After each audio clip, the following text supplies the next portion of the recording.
तो आदाब, नमस्कार, गुड इवनिंग, सत श्री अकाल। एक बार फिर आप तमाम लोगों का स्वागत है क्राइम तक की कहानी के इस एपिसोड में। उम्मीद है पूरी फैमिली अच्छी होगी, अपना और अपनों का ख्याल रख रही होगी। मैंने बहुत सारी आपको कहानियां सुनाई, बहुत सारे कत्ल की कहानी सुनाई, कातिल की कहानी सुनाई।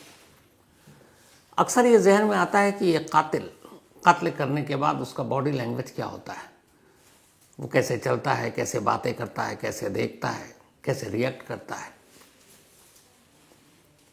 तो कत्ल और कातिल की कहानियां तो आपने बहुत सुनी। आज की कहानी की शुरुआत मैं एक कातिल को उसी की जुबानी एक कहानी सुनाने से करता हूं। पहले इस लड़के को आप देखिए। एक पढ़ा लिखा एमबीए का स्टूडेंट है ये, और ये कत्ल कर चुका है अपनी ही गर्लफ्रेंड का। अब कत्ल करने के बाद पुलिस वाले इसे क्राइम सीन पर ले जा रहे हैं, यानी जहां जिस कमरे में इसने अपनी गर्लफ्रेंड को मारा था। उस क्राइम सीन पर पहुंचने के बाद मीडिया के लोग इसके इर्द गिर्द, उनमें एक हमारे रिपोर्टर भी धर्मेंद्र, इंदौर से, बहुत ही होनहार, तो उससे बातचीत करने की कोशिश की। मतलब आप उसका बॉडी लैंग्वेज सिर्फ देखिए, उसके चेहरे का हाव भाव देखिए और क्या बोल रहा है वो सुनिए। तो शुरुआत खुद कातिल की जुबानी इस कत्ल की कहानी से। क्या हुआ था? क्यों मारा? तो लवर थी ना, फिर क्यों मारा? कुछ नहीं हुआ, छोड़ो, जो हो गया हो गया यार। अरे कैसी बातें कर रहे हो? आपने मारा एक लड़की को, आपकी प्रेमिका थी वो, उसको। छोड़ दो ना, क्या करोगे जान के। अच्छा, वहाँ आपने तंत्र मंत्र किया था मुंबई में, पूछ बुलाया? कुछ नहीं किया मैंने। अच्छा, दर्दनाक तरीके से मारा है तुमने उसको। हुआ अच्छी है, वो चली गई, कैसी बातें कर रहे हो कि कुछ नहीं हुआ? उसके माँ बाप ने उसको पाल पोस के बड़ा किया, आपने उसको जान से मार दिया और बोल रहे हो कि कुछ नहीं हुआ। तो पछतावा नहीं है? इस चीज का पछतावा नहीं है? किसी की बच्ची को मारना पछतावा नहीं है इस चीज का? इसकी बच्ची को मारा है इतनी हैवानियत के साथ। बेटा बेटा बेटा बेटा, क्यों मारा? कारण तो बता दो, मारा क्यों है? कारण तो बता दे, कारण तो बता दे। अच्छे को सबको कारण बताऊंगा अच्छे से। क्या बताएगा? बताऊंगा, टाइम आएगा। अरे हो गया। तो आपने देखा, अगर ये हटा दूं लाइनें कि ये कातिल है, बस कुछ दिन पहले इसने कत्ल किया है, और इस तरीके से बोल रहा तो कोई यकीन भी नहीं करेगा। अच्छा खासा पढ़ा लिखा, पुलिस की कस्टडी में है, चारों तरफ कैमरा, माइक, रिपोर्टर, हथकड़ियाँ भी हैं, लेकिन क्या मजाल जो चेहरे पे कोई शिकन हो, बल्कि अभी भी अकड़ कर बात कर रहा है। तो ये तो आपने उसकी जुबानी सुन ली। अब बहुत सारी ऐसी कहानियां भी मैंने आपको सुनाई जिसमें क्राइम सीन भी आपको दिखाया कि इस जगह पर ऐसी कोई वारदात हुई, कोई कत्ल हुआ या कुछ भी। लेकिन क्राइम सीन पर जब पुलिस पहुंचती है तो अमूमन रेकी के लिए, रेकी बोल रहा हूँ, उसके रिक्रिएशन के लिए अपने साथ कई बार अक्यूज को ले जाती है, आरोपी को, कातिल को, रेपिस्ट को। तो क्राइम सीन तो आपने बहुत देखा, हमने दिखाया, लेकिन क्राइम सीन पर खुद कातिल की मौजूदगी, ये तस्वीरें बहुत कम देखने को मिलती है। तो अब दूसरी तस्वीर उसी कातिल की जिसे आपने थोड़ी देर पहले बोलते हुए देखा, उसी कमरे में है, और साथ में पुलिस वाले भी हैं, और वो बता रहा है कि इस कमरे में कब कब कैसे कैसे उसने क्या कुछ किया। ये दूसरी तस्वीर है, और इसमें बीच बीच में उसकी आवाज़ भी आएगी। ये वही घर है इंदौर के द्वारकापुर क्षेत्र का, जहाँ पर जो एमबीए की छात्रा है जिसकी हत्या की गई थी, ये वही रूम है। और आज पुलिस की टीम जो है द्वारकापुर थाने की, वो आरोपी को लेके यहाँ पर आई है इस जगह पर। जो है इस रूम में जो रिव्यू किया जा रहा है घटनाक्रम जो हुआ था उसको लेके, और उसी तरह जो है पुलिस आरोपी को लेकर यहाँ के आई है। रूम के अंदर उसको ले जाकर पूरे घटनाक्रम के बारे में जो जानकारी मिलती है वो ली जा रही है। और रूम में से ये जो कमरा नंबर 6 है इस खोली का, इसमें जो है बदबू अभी भी आ रही है, और पुलिस इन्वेस्टिगेशन कर रही है। आरोपी से सब चीजों की शिनाख्त की जा रही है, और आरोपी जो है वो इन सब चीजों को बता रहा है, पुलिस को बता रहा है कहाँ पूरा घटनाक्रम, कहाँ कैसे कब क्या हुआ था। पुलिस पूछताछ कर रही है, यहाँ लेके आई है कि वो चाकू आखिर में कहाँ पटका, कहाँ फेंका था। और आरोपी से बहुत सारी ऐसी चीजें हैं जिसके बारे में जो है पुलिस जानने की कोशिश कर रही है कि कहाँ पे कौन सी चीज आपने छोड़ी है। तो ये तस्वीर भी आपने देख ली। अब इस लड़के की कहानी आपको सुनाता हूं। इसका नाम है पीयूष, पूरा नाम है पीयूष धमनोदिया। पीयूष धमनोदिया इंदौर में रहकर एमबीए की पढ़ाई कर रहा था। इसने किराए पर एक घर ले रखा था और जहां ये पढ़ाई कर रहा था वहीं एक और लड़की पढ़ा करती थी। दोनों क्लासमेट और दोनों में प्यार हो गया। दोनों एक दूसरे से प्यार करते थे और दोनों के इस प्यार की बात दोनों के घर वालों को मालूम। लड़की के घर वाले इस रिश्ते के लिए भी तैयार, क्योंकि पीयूष ठीक ठाक घराने का लड़का, कोई ऐब नहीं, और घर वालों ने रिश्ता मंजूर कर लिया। लेकिन दिक्कत यह थी कि लड़के यानी पीयूष के फादर इस रिश्ते के लिए तैयार नहीं थे। बट ये था आगे कभी हो सकता है कि वो राजी हो जाए, शादी हो जाए, ये बात की बात थी। पर कहानी शुरू होती है 10 फरवरी को। 10 फरवरी को ये लड़की जो एमबीए की स्टूडेंट है और पीयूष की गर्लफ्रेंड है, वो अपने फादर के साथ अपने आधार कार्ड में कुछ करेक्शन कराने के लिए कलेक्ट्रेट ऑफिस जाती है। पिता उसको ऑफिस के बाहर छोड़ते हैं और अपने शॉप पर लौट जाते हैं। शाम हो जाती है, वो लड़की घर नहीं लौटती। पिता पूछते हैं अपनी छोटी बेटी से। अब इन सभी को, घर वालों को पता है कि वो पीयूष के साथ दोनों एक दूसरे से प्यार करते हैं। बहन का फोन नहीं उठता तो छोटी बहन पीयूष को फोन करती है, कुछ बात होती है। इसके बाद तक भी ठीक है, लेकिन रात 10 साढ़े 10 के आसपास एक मैसेज उसी के सिस्टर के मोबाइल से छोटी बहन के पास जाता है कि मैं आज घर नहीं लौटूंगी। घर वाले परेशान, अब ढूंढते हैं, लड़की मिलती नहीं। फिर उन्हें लगता है दोनों साथ होंगे। सुबह हो जाती है 11 फरवरी की तारीख, लड़की घर नहीं लौटी। तब पिता पुलिस स्टेशन में जाकर कंप्लेंट कर देते हैं। अब पुलिस शिकायत दर्ज करती है। उसके बाद लड़की को ढूंढ रही है, लड़की मिलती नहीं है। 10 फरवरी से गुम ये लड़की 11 फरवरी को नहीं मिली, 12 को भी नहीं मिली। अब 13 फरवरी की तारीख आ गई। 13 फरवरी को इसी इंदौर के एक मोहल्ले के घर से अचानक पड़ोसियों ने बदबू महसूस की। उन्हें लगा बदबू आ रही है, और आजकल बदबू किसी बंद जिस घर में ताला लगा हो, लोग चौकन्ने हो जाते हैं, क्योंकि ऐसी खबरें मीडिया के जरिए उन तक भी पहुंचती हैं। तो उन्हें लगा कि इस घर से बदबू आ रही है, कहीं कोई ऐसी बात तो नहीं जिसका उन्हें डर हो। उन्होंने फौरन पुलिस को फ़ोन कर दिया। पुलिस मौके पर पहुंचती है, पुलिस को भी बदबू महसूस। इसके बाद ताला तोड़ा जाता है। चश्मदीदों की मौजूदगी में घर के अंदर जैसी ही पुलिस दाखिल होती है, पुलिस वाले खुद दंग रह जाते हैं। अंदर एक पलंग पर एक लड़की की लाश थी, जिसके जिस्म पर कोई कपड़ा नहीं। सीने पर चोट के निशान थे। पास में एक मुड़ा हुआ चाकू या खंजर कहें वो पड़ा हुआ था। बियर की कुछ बोतलें पड़ी थीं और लड़की की हालत देखकर साफ लग रहा था कि लड़की के साथ जबरदस्ती की गई है। पुलिस लाश को कब्जे में लेती है। इसके बाद तफ्तीश शुरू होती है। लड़की के माँ बाप से पूछताछ होती है और अब आता है सब कुछ पीयूष के ऊपर शक, क्योंकि जिस घर से इस लड़की की लाश मिली है वो घर था जो पीयूष ने किराए पर ले रखा था। अब पुलिस पीयूष को ढूंढना शुरू करती है। पीयूष कहीं मिलता नहीं है।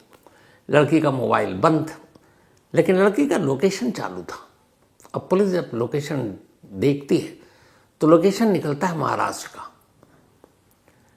अब पुलिस उसी मोबाइल के लोकेशन को ट्रेस करते हुए महाराष्ट्र पहुंचती है। वहां ठाणे के आसपास उस लोकेशन की मदद से और मुंबई पुलिस की मदद से पीयूष पुलिस के शिकंजे में आ जाता है। पुलिस पीयूष को गिरफ्तार कर सबसे पहले वहीं महाराष्ट्र पुलिस के पास ले जाती, क्योंकि वहां से ट्रांजिट रिमांड लेना था, क्योंकि महाराष्ट्र में उसने कोई क्राइम तो किया नहीं था। तो जब ट्रांजिट रिमांड की फॉर्मेलिटी के लिए उसको पुलिस स्टेशन ले जाया गया महाराष्ट्र में, पुलिस ने उससे पूछताछ की तो उसने पुलिस से कहा, मुझे एक प्लेन पेपर चाहिए, सादा कागज़, मैं उस पर लिखूंगा। और उसने सादे कागज़ पर कहानी लिखी। कहानी और फॉर्मेलिटी के बाद अब उसे लाया गया इंदौर। इंदौर आने के बाद अब उसने फिर पुलिस के सामने, और पुलिस ने उससे पूछताछ शुरू की इस कत्ल के मामले में। उसने कहा, मुझे प्लेन पेपर और पेन चाहिए। पुलिस ने फिर दिया और फिर उसने उस पर कहानी लिखी। सेम वही कहानी जो उसने मुंबई पुलिस के उस थाने में बैठकर सादे कागज़ पर लिखी, वही इंदौर पुलिस के सामने उसी सादे कागज़ पर लिखी। अब वो कहानी क्या थी? इंदौर के शायद हाल की ये सबसे दहला देने वाली कहानी थी। जो पूरी कहानी पहले उसने कागज़ पर लिखी और फिर पुलिस से पूछताछ में बताया, वो अब कहानी जस का तस आपको सुनाता हूं। उसका कहना था कि वो उस अपनी गर्लफ्रेंड से बहुत प्यार करता था, शादी करना चाहता था। लड़की के घर वाले तैयार थे, लेकिन उसके अपने पापा तैयार नहीं थे। फिर भी उसे लगा कि कल परसों कभी भी ऐसा होगा जब शायद तैयार हो जाए।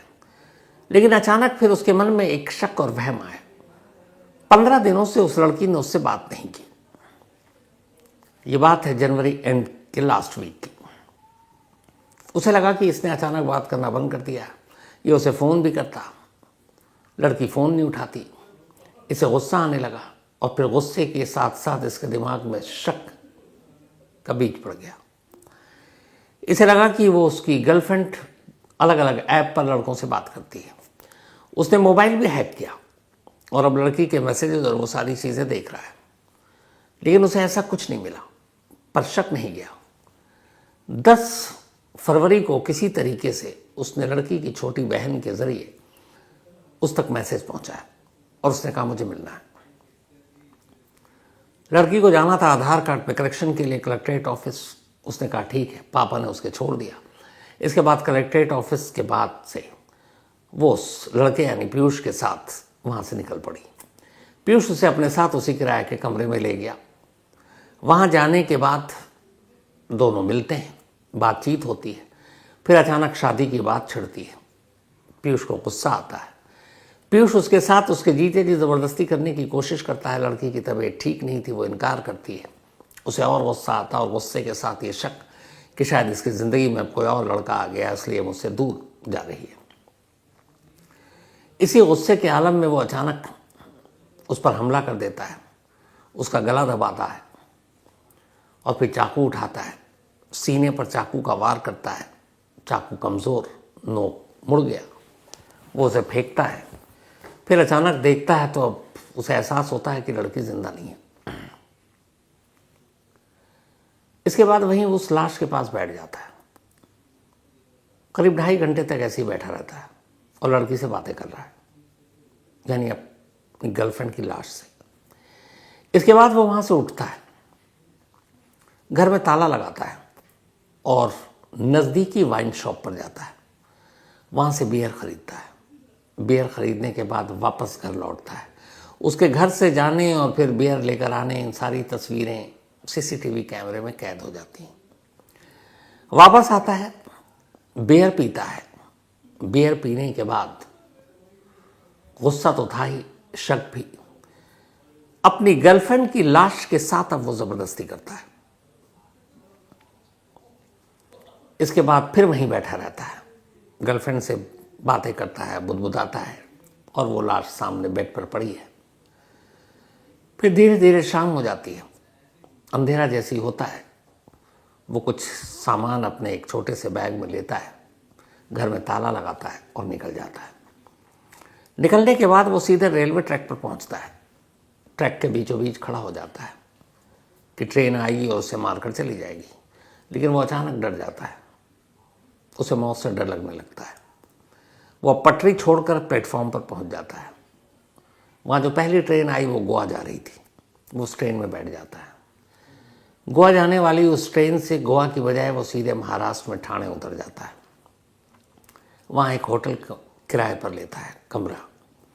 कमरे में जाने के बाद अब वो गूगल पर सर्च करता है कि आत्माओं से कैसे भी बात की जाती है, आत्माओं को कैसे बुलाया जाता है। इसके बाद उसी होटल के कमरे में कुछ बाहर से सामान लाता है और तंत्र मंत्र की एक कोशिश करता है। कोशिश इस बात की कि उसकी गर्लफ्रेंड की आत्मा उस कमरे में आ जाए और वो उससे बात करे। काफ़ी देर तक कोशिश की, कोई आत्मा नहीं आई, गर्लफ्रेंड से कोई बात नहीं हुई। जिस गर्लफ्रेंड को उसने अपने हाथों से मारा वो उसी की आत्मा से बात करने की कोशिश कर रहा था। बातचीत हुई नहीं। अब वो सोच रहा है क्या करें। इस दौरान में 3 दिन बीत गए थे। 13 फरवरी की तारीख आ गई थी और 13 फरवरी को कमरे से बदबू आने लगी और लाश का सच उस कमरे से बाहर निकल आया। और फिर उसी के जो लड़की मरी उसके मोबाइल के ही लोकेशन के जरिए इंदौर पुलिस मुंबई तक पहुंची थी। अब सवाल ये था कि वहाँ जाने के बाद भी 3 दिन तक अपना मोबाइल तो उसने बंद रखा, अपनी गर्लफ्रेंड का मोबाइल लेकर क्यों पहुँच रहा था? और वो पढ़ा लिखा MBO से पता है कि उस मोबाइल से उसका लोकेशन ट्रेस हो सकता है। उसकी वजह थी वही शक और वहम। उसने अपनी गर्लफ्रेंड के मोबाइल को हैक कर रखा था ताकि मैसेजेस और कॉल डिटेल सब पता चल सके।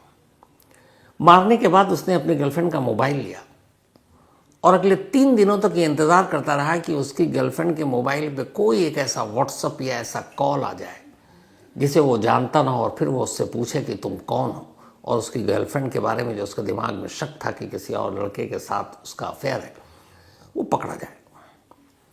बस इसीलिए वो मोबाइल लेकर घूम रहा था कि कोई मैसेज तो एक आएगा जिससे उसका शक यकीन में बदल जाएगा, कोई तो एक कॉल होगा ऐसा। लेकिन अफसोस की बात ये कि उन 3 दिनों में उस मोबाइल पर सिवाय उस लड़की के फादर और उसकी सिस्टर के किसी और का कॉल नहीं आया, न कोई व्हाट्सएप आया। और उसे इस बात पे भी गुस्सा था कि आखिर 3 दिन तक हो गए और उसे यकीन था कि उसकी गर्लफ्रेंड का अफेयर है, अलग अलग ऐप से लड़कों से बात करती है, लेकिन ऐसी कोई सच्चाई तो सामने आई नहीं। फिर उसने उस मोबाइल को फेंक दिया, लेकिन फेंकने में उसने देरी कर दी क्योंकि तब तक उस लोकेशन के ज़रिए उसका सब कुछ कहाँ पे था, कहाँ मौजूद था, वो मिल गया था। बात यहीं पे ख़त्म नहीं की।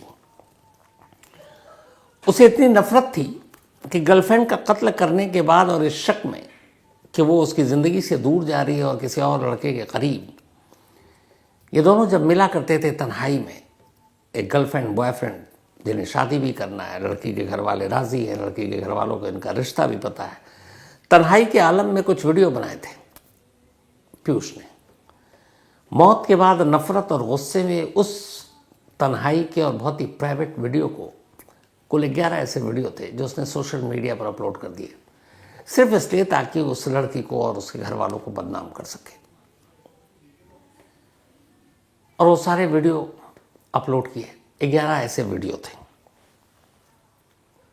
अब वो जब पकड़ा गया और पुलिस उसे पकड़कर वापस लाई, जो शुरुआत में मैंने आपको उसकी खुद जुबानी सुनाई, तब उसने बताया कि हाँ, मैंने मारने के बाद प्यार तो करता था, मैं उसकी आत्मा से पूछना चाहता था कि क्या तुम मुझे प्यार करती हो, क्या मुझसे शादी करोगी, क्या तुम्हारी ज़िंदगी में मेरे अलावा कुछ और है। और उसे इस बात का भी कहीं ना कहीं एक यकीन था शायद कि इंसान झूठ बोल सकता है, आत्मा झूठ नहीं बोलेगी। तो बस इसी वजह से वो उसकी यानी अपनी गर्लफ्रेंड की आत्मा को तंत्र मंत्र के ज़रिए वापस लाकर उससे ये सच उगलवाना चाहता था कि वो सिर्फ उससे प्यार करती है और उसी से शादी करेगी और उसकी ज़िंदगी में कोई और नहीं है। तो जो मकसद था कत्ल करने के बाद आत्मा से बात करने की अपनी गर्लफ्रेंड की, उसका रीज़न यही था कि वो ये नहीं सुन सकता था कि उसकी गर्लफ्रेंड किसी और की ज़िंदगी में चली जाए।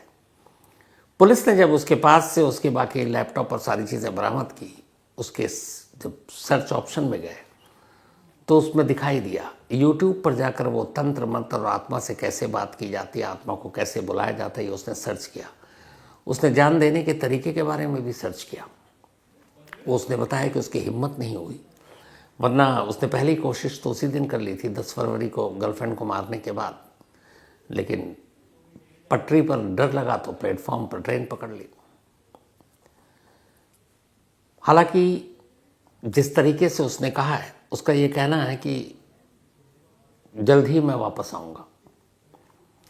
अब इस लड़के का दिमागी संतुलन ठीक है नहीं है, इंदौर पुलिस देखेगी, लेकिन अभी तक से कहीं ऐसी कोई रिपोर्ट नहीं आई कि कभी ऐसा कुछ इसके बारे में लेके कोई शिकायत थी। ये इश्क, जलन और गर्लफ्रेंड के बारे में एक शक, ये सारी चीज़ों ने उसे कत्ल करने के लिए मजबूर किया। और फिर आखिर में, मतलब आज तक ऐसी कहानी सुनी नहीं थी कि उसी गर्लफ्रेंड से सच्चाई उगलवाने के लिए उसकी आत्मा से बात करने के लिए ये तंत्र मंत्र का भी तरीका अपनाया। जिस होटल में ये रुका था, वहाँ उस कमरे में जब पुलिस गई तो वहाँ से भी तंत्र मंत्र करने के कुछ सबूत भी मिले, सुराग भी मिले। अब पुलिस उससे पुलिस कस्टडी में पूछताछ तो कर रही है, और जिस तरीके से वो बात कर रहा है, जो इंदौर पुलिस है, उसके हिसाब से उसके चेहरे पर कोई शिकन नहीं है, उसे कोई पछतावा नहीं है, उसे कोई डर नहीं है, और वो बहुत ही बिंदास और बेबाक तरीके से पुलिस के हर सवाल के जवाब दे रहा है। तो ये थी आज की कहानी, लेकिन कहानी खत्म करूं उससे पहले वही अपना सिलसिला। आज रौनक धीरज भाई दर्जी, इनका जन्मदिन है, तो हैप्पी बर्थडे रौनक धीरज भाई दर्जी साहब। और ये भेजा है किशन दर्जी ने। साथ ही आव्या, इनका भी बर्थडे है, तो हैप्पी बर्थडे आव्या। और ये भेजा है खान, सिमरन, गुड़िया, रमन एंड वकार ने। इसके अलावा अनुषा, इनका भी बर्थडे है, तो हैप्पी बर्थडे अनुषा। और ये शर्बानी एंड अनुपम पाल की बिटिया हैं। साथ ही गोविंद सिंह, इनका भी आज बर्थडे है, तो हैप्पी बर्थडे गोविंद साहब। और ये भेजा है अनुपम ने। इसके अलावा कुमार संजय, इनका भी आज बर्थडे है, तो हैप्पी बर्थडे कुमार संजय। और ये भेजा है अनिरुद्ध ने। साथ ही वकार हुसैन, इनका भी बर्थडे है, तो हैप्पी बर्थडे वकार। और ये भेजा है रुबानी ने। और इससे पहले की कहानी का ये सिलसिला ख़त्म करूं, मंडे था नहीं मैं यहाँ, और उसकी वजह ये थी कि सैटरडे और संडे लखनऊ में साहित्य आज तक का मेला सजा हुआ था, और एक सेशन था क्राइम कहानी पर। हालांकि लाइव कहानी सुनाने से अच्छा मुझे लगा कि अपनी क्राइम तक फैमिली मेम्बर से बातें करूं। एंड थैंक यू, बहुत सारे हमारे क्राइम तक फैमिली मेम्बर वहाँ पहुँचे, उनसे बातचीत की, मुलाकात हुई। और आप तमाम लोगों के प्यार के लिए शुक्रिया, एक एक इंडिविजुअल के लिए दिल से शुक्रिया। आप लोगों का प्यार है जो बस यहाँ तक खींच लाता है मुझे। तो बहुत अच्छा लगा 2 दिन ये लखनऊ में, और ख़ास तौर पर अपनी क्राइम तक फैमिली से मुलाकात करने के बाद। तो दुआ यही, आप सभी अच्छे रहें, खुश रहें। और इसके साथ ही कहानी में आज इतना ही। अब आपसे मुलाकात होगी कल रात 9 बजे किसी नई कहानी के साथ। तब तक अपना और अपनों का ख्याल रखिएगा। Thank you very much.